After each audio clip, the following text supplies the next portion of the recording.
Assalamualaikum warahmatullahi wabarakatuh. Ya, selamat pagi anak-anak.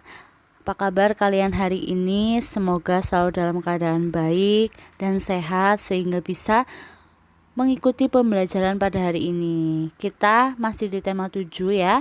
Subtemanya subtema 3, kemudian pembelajaran kedua mengenai perkembangan teknologi komunikasi. Mari kita belajar dengan penuh semangat.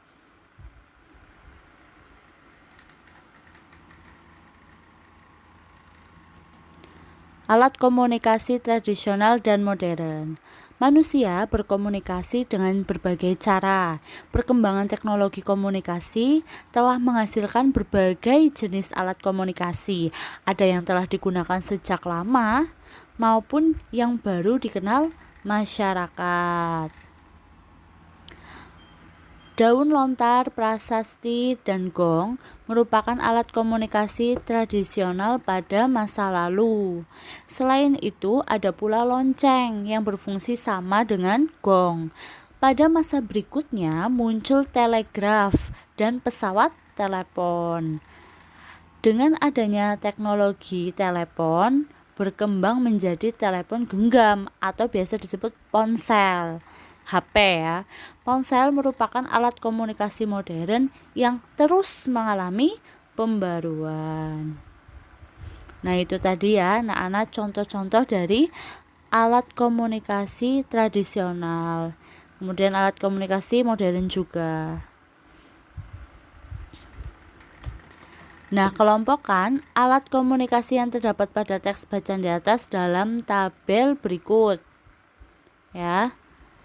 Nah, kita akan kelompokkan mana yang alat komunikasi tradisional, mana alat komunikasi yang modern. Yang tradisional contohnya ada daun lontar, prasasti, lonceng, dan gong. Kemudian ada alat komunikasi modern, ada telegraf, telepon, dan telepon genggam atau ponsel.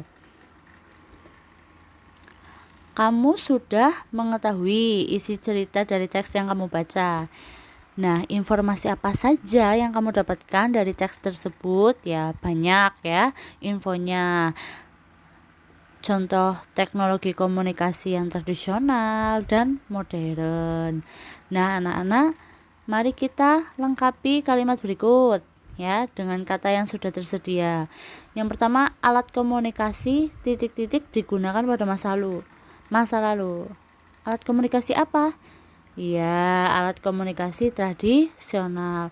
Yang kedua, titik-titik termasuk ke dalam alat komunikasi tradisional. Lah apa? Apa yang termasuk alat komunikasi? Kantungan ya, kentongan ya. Kentongan. Yang ketiga, lonceng dan titik-titik memiliki fungsi yang sama. Iya, lonceng dan gong memiliki fungsi yang sama. Yang keempat, telepon kini berkembang menjadi titik-titik, berkembang menjadi ponsel atau handphone. Lalu yang kelima, ponsel merupakan salah satu alat komunikasi. Ya, alat komunikasi modern. Udin membaca buku tentang komunikasi. Selesai membaca, Udin menceritakan isi buku kepada Edo dan Benny. Setelah bercerita, mereka berdiskusi tentang isi buku. Diskusi adalah salah satu contoh bentuk komunikasi, ya. Benny memberikan pendapat dengan santun tentang alat komunikasi sederhana yang masih dapat dipakai hingga saat ini. Edo menanggapi dengan penuh semangat, ya. Udin menjadi pendengar yang baik sambil sesekali memberikan tanggapan. Nah, gaya Udin, Benny, dan Edo saat melakukan berdiskusi itu berbeda-beda ya. Namun mereka tetap bisa berdiskusi dengan baik. Karena apa?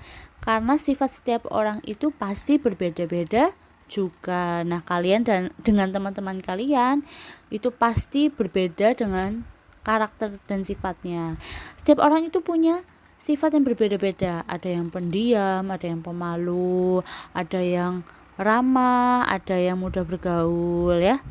Sifat adalah salah satu keberagaman ya, Ini adalah contoh jenis sifat dan ciri-cirinya. Orang yang sopan itu ciri-cirinya apa? Menghormati setiap orang. Orang yang sombong itu bagaimana? Selalu merasa lebih baik dari yang lain.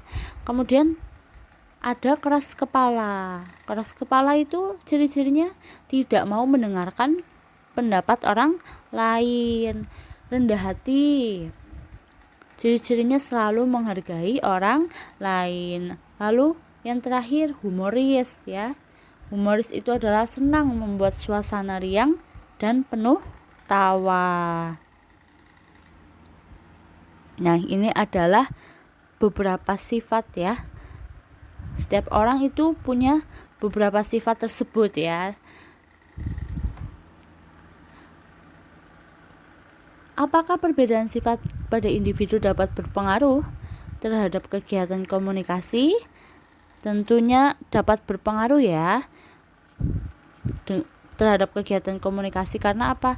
Karena setiap orang itu berbeda-beda dalam menanggapi suatu masalah.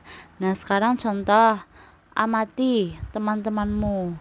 Lalu apa sih, bagaimana sih sifat-sifat teman kalian? Contoh di sini ya. Di sini misalnya ada Agus. Oh, ternyata sifatnya keras kepala, kebiasaannya usil. Namanya Wiwin, sifatnya pemalu, kebiasaannya sering nangis, cengeng ya. Kemudian ada Gatot. Oh, ternyata sifatnya sombong, kebiasaannya sering marah. Nah, lalu teman-teman yang lain ya, bisa kan kalian bisa mengerti ya, bisa tahu teman-teman kalian itu seperti apa sifatnya. Ada yang pemalu, ada yang lucu, humoris ya. Nah, seperti itu contohnya. Nah, diskusikan tentang perbedaan sifat dan kebiasaan temanmu. Apakah saat berkomunikasi terjadi masalah? Nah, biasanya dalam komunikasi itu ya memang ada masalah karena berbeda-beda ya. Kadangkala saat berkomunikasi itu terjadi pertengkaran. Dengan memahami aneka sifat dan kebiasaan teman, kita telah menjaga persatuan yang sesuai dengan sila ketiga Pancasila, yaitu Persatuan Indonesia. Nah, kalau anak-anak sudah mengetahui sifat teman-teman, kalian akan belajari sifat-sifat mereka. Dengan memahami sifat dan kebiasaan teman-teman kalian itu sudah termasuk menjaga persatuan ya. Jadi kalau ada perbedaan sifat ya dimaklumin. Oke, demikian tadi pembelajaran pada hari ini ya. Semoga bisa bermanfaat untuk kalian semua. Wassalamualaikum warahmatullahi wabarakatuh.